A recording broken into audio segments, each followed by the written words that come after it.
नमस्कार दोस्तों। कहानियों की श्रृंखला में आज सुनेंगे मालती जोशी जी की कहानी वह भला सा आदमी। लेकिन उससे पहले मेरा आपसे विनम्र अनुरोध है कि अगर मेरे द्वारा सुनाई हुई कहानियाँ आपको अच्छी लगती हैं तो मेरे चैनल को सब्सक्राइब ज़रूर करें, लाइक करें और अपने दोस्तों और परिचितों में शेयर भी करें। बेल आइकन दबाना बिल्कुल भी ना भूलें। इस कहानी के बारे में मैं आपसे कुछ शब्द कहना चाहती हूँ। ये कहानी उनके कथा सागर का एक अनमोल मोती है। इसमें उन्होंने स्वयं की कहानी ही लिखी है। आज वो जिस मुकाम पर हैं उसके लिए उन्हें किन किन परिस्थितियों से गुजरना पड़ा, इस कहानी के माध्यम से उन सबको उन्होंने साझा किया है। सुनिएगा ज़रूर, आपको बहुत अच्छा लगेगा। तो सुनते हैं वह भला सा आदमी। अभी नई दुनिया के दीपावली विशेषांक में मेरी कहानी छपी है बेटियां। एक पाठक ने पूछा कि आपकी कहानियों में एक भला सा, सज्जन सा, समझदार सा पुरुष पात्र हुआ करता था, वह इस बार गायब क्यों है? क्या उत्तर दूं मैं? वह भला सा आदमी मेरी ज़िंदगी से ही गायब हो गया है। कहानी बेचारी की क्या बिसात। कहानियाँ तो अब तक दर्जनों लिख चुकी हूँ, पर जब अपनी ही लिखने बैठी हूँ तो और छोर ही पता नहीं चल रहा, किसी बात का सिरा ही पकड़ में नहीं आ रहा। तो फिर शादी से ही शुरू किया जाए। अपने परिचय में मैं अक्सर कहती हूँ कि मैं आम मध्यम वर्गीय कन्याओं की तरह पली बढ़ी और ब्याही गई। उसमें असाधारण या रोमांचक कुछ भी नहीं था। औरों से हटकर एक ही बात थी कि मैं उन दिनों गीतकार के रूप में काफ़ी प्रसिद्ध थी, पर आम भारतीय ससुराल नई बहू की लोकप्रियता नहीं झेल पाते। घर में तो हमेशा मेरे गीत संगीत को सराहा ही गया। मेरे जेठ जी तो मेरी कहानियाँ पढ़कर इतने गदगद हो जाते कि उनकी आंखें भर आती थीं। आज भी जब ग्वालियर में मेरा कोई कार्यक्रम होता है तो पूरा परिवार मुझे सुनने, मेरा सम्मान देखने वहाँ पहुँच जाता है। पर परिवार में कुछ दूर पास के खलनायक किस्म के रिश्तेदार भी होते हैं। एक महाशय तो मुझे हमेशा साहित्यिक जी कहकर ही बुलाया करते थे। उस कहने में व्यंग साफ झलकता था, पर वे इतने बुजुर्ग थे कि उनसे कुछ कहने का साहस नहीं होता था। यह अलग बात है कि बाद में वे मेरी लेखनी के सचमुच कायल हो गए थे। हाँ, तो बात शादी की हो रही थी। एक बुजुर्ग रिश्तेदार ने छूटते ही मेरी सास से कहा कि जिज्जी, अब आपका ये बेटा आपकी बहू के नाम से ही जाना जाएगा।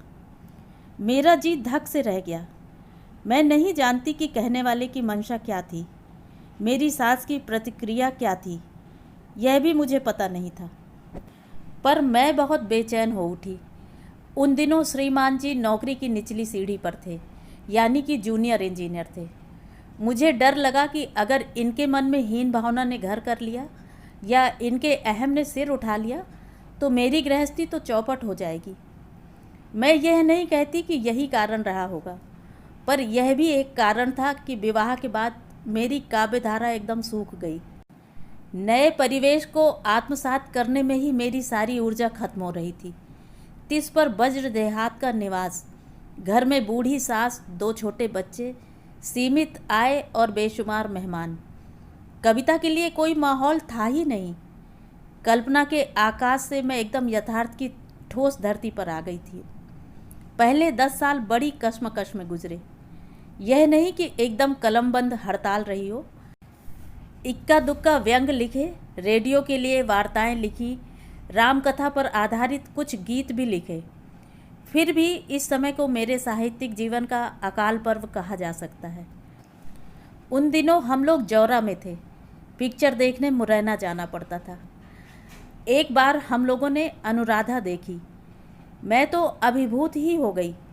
रविशंकर का स्वर्गिक संगीत, लता का अमृत स्वर, बलराज साहनी का सशक्त अभिनय, बेजोड़ कथानक।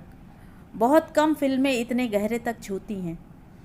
लौटते समय पूरे रास्ते मैं वे गीत गुनगुनाती रही। ये चुप चुप से थे, पर मैंने ध्यान नहीं दिया। मैं तो पिक्चर में ही खोई हुई थी।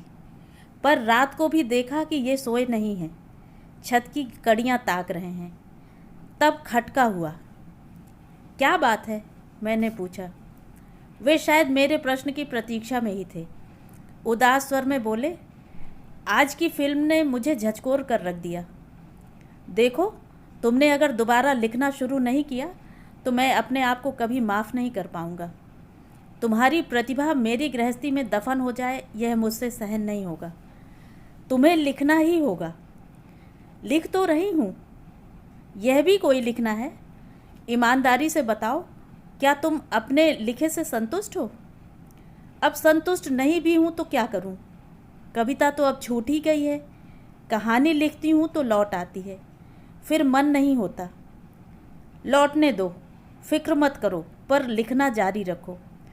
वाकई वह मेरा बड़ा दुखद दौर था। मेरी कहानियाँ लौट आती थीं। शर्म के मारे आत्महत्या करने का मन हो आता था, पर हर बार ये मेरा उत्साह बढ़ाए रखते। कहते, चिंता मत करो, लिखना बंद मत करो। कहानियाँ लौटती हैं तो लौटने दो। एक पुस्तक के लायक सामग्री हो जाएगी तो मैं अपने खर्चे से छपवा दूंगा। नाम होगा वापसी। सौभाग्य से ऐसा अवसर नहीं आया। 1969 में मुझे एक बाल कहानी पर पुरस्कार मिला। फिर कई कहानियाँ बच्चों के लिए लिख डाली। 1971 में धर्मयुग में पहली कहानी छपी, टूटने से जुड़ने तक। उसके बाद पीछे मुड़कर नहीं देखा।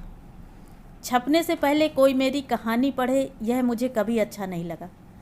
मेरी इस इच्छा का उन्होंने हमेशा सम्मान किया। मैं तो कहानी लिखकर अलग हो जाती थी। उन्हें क्रमवार लगाना, स्टेपल करना, कहानी लंबी हो तो परिच्छेद बनाकर अलग अलग करना, लिफाफे में पैक करना, सुंदर अक्षरों में पता लिखना, सब उन्हीं के काम थे। पर कहानी वे छपने के बाद ही पढ़ते थे। पढ़कर अपनी ईमानदार राय भी देते थे। बहुत बोझल हुई तो अपनी असमर्थता व्यक्त भी करते थे। मेरा हर संकलन उनकी मेहनत का प्रतिफल है। खुद सामने बैठकर टाइप करवाते थे। अब तो फोटोकॉपी होने लगी है। दुकान में बैठकर बताते थे कौन सा हिस्सा छोड़ना है, शेष किस पृष्ठ पर है आदि। उन कहानियों की सूची विवरण सहित बनाते, फिर अच्छे से पार्सल बनाकर पोस्ट करते थे। मेरे सारे अनुबंध पत्र वे ही संभाल कर रखते थे। मेरी पुस्तकों का सेट उन्होंने दर्जनों बार बनाया होगा, पर हर बार किसी के आग्रह पर मैं पिघल जाती और एक आध पुस्तक निकाल लेती। इस बात पर इतनी लड़ाई होती। मेरी कुछ पुस्तकें पाठकों की भेंट चढ़ गई हैं, वे वापस ही नहीं आई हैं। मेरी पुस्तकों के लिए उन्होंने अलमारियां बनवाई, मेरे लिखने के लिए सुंदर मेज बनवाई। मेरे हर सम्मान में वे सम्मिलित हुए। वे सारे फ़ोटो उन्होंने एल्बम में सजा रखे हैं।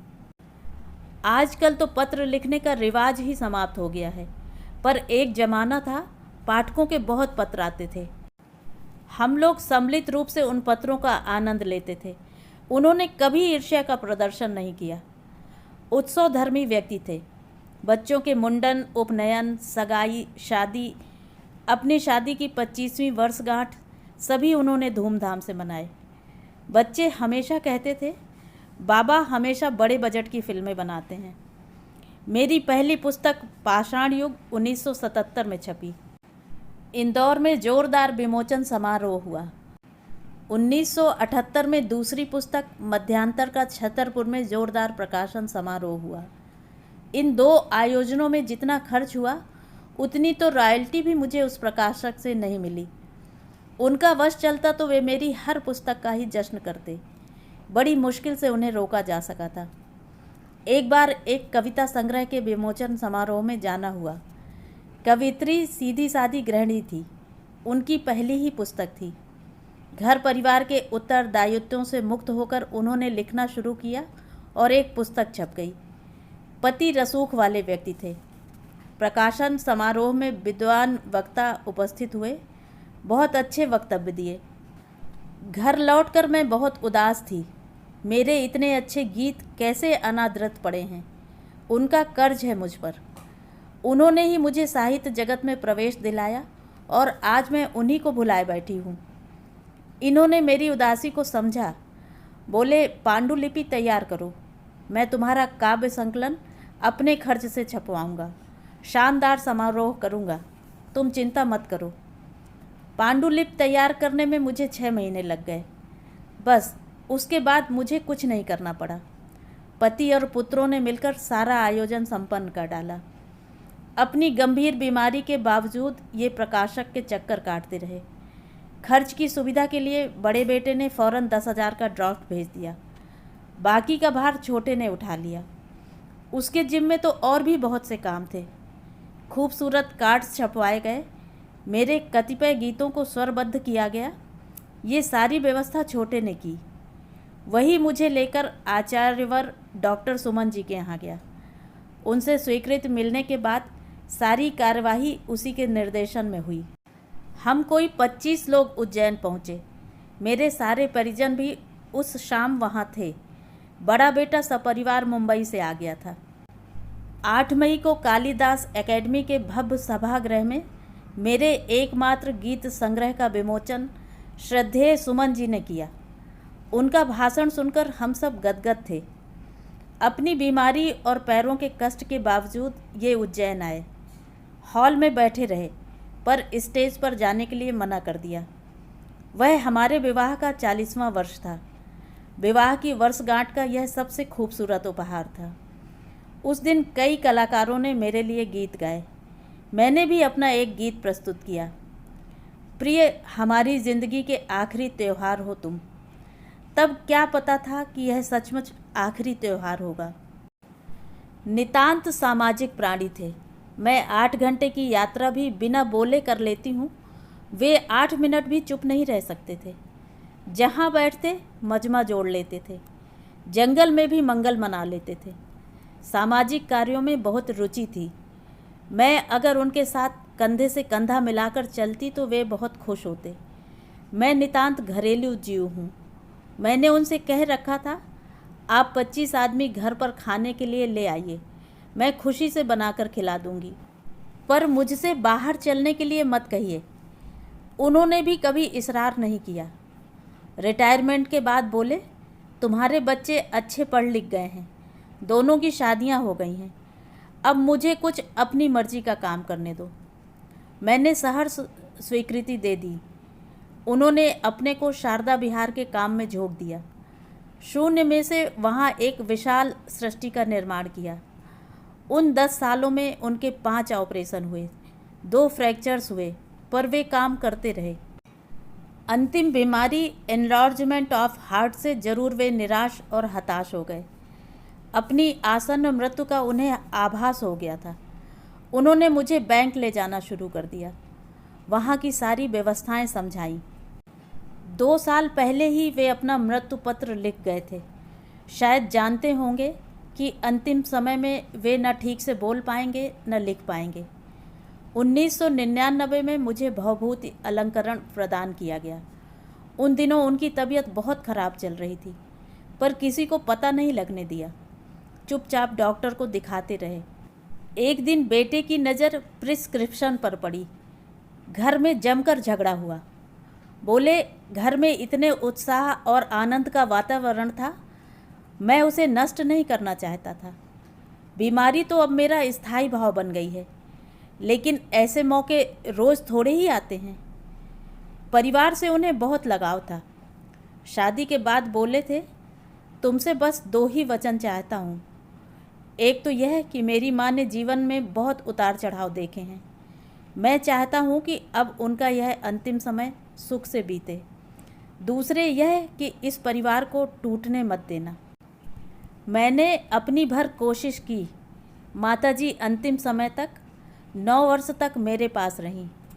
परिवार में भी सबसे सौहार्द बना रहा। उन दिनों वेतन बहुत हास्यास्पद था।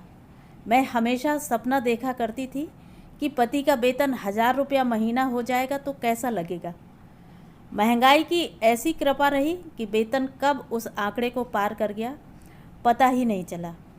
खैर, वेतन कम था, पर घर में गाड़ी थी, नौकर चाकर थे।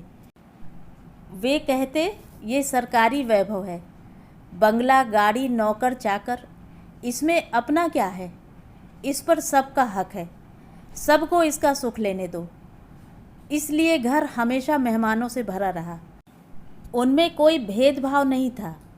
दोनों पक्षों के लोग मेरे घर में समान आदर और प्रेम पाते रहे।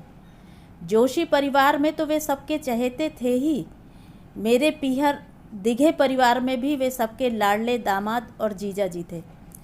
नौकरी करना मेरी फितरत में नहीं था, उन्होंने कभी बाध्य भी नहीं किया। उसके चलते हम लोग कभी संपन्न नहीं हो पाए। ईमानदार किस्म के इंजीनियर थे, ऊपरी कमाई से परहेज था। हमारी शादी 59 में हुई थी। पहली बनारसी साड़ी मैंने 71 में पहनी। गैस चूल्हा 71 में, प्रेशर कुकर 73 में, टीवी 83 में और फ्रिज 84 में खरीदा। रिटायरमेंट के समय हमारे पास अपना मकान नहीं था। भला हो शासन का, जिसने एक F टाइप क्वार्टर बतौर लेखक मुझे दे दिया था। उन दिनों वे हर एक से कहते, इतने दिनों तक ये मेरे घर में रहती थी, अब मैं इनके घर में रहता हूँ। हर हाल में खुश रहना ही जीवन का मूल मंत्र था। उनका जीवन दर्शन इन 3 दोहों में सिमट सकता है। इनमें से पहला तो वे अपनी डायरी के पहले पन्ने पर लिखते थे, साईं इतना दीजिए जामे कुटुम समाए, मैं भी भूखा ना रहूं साधु न भूखा जाए।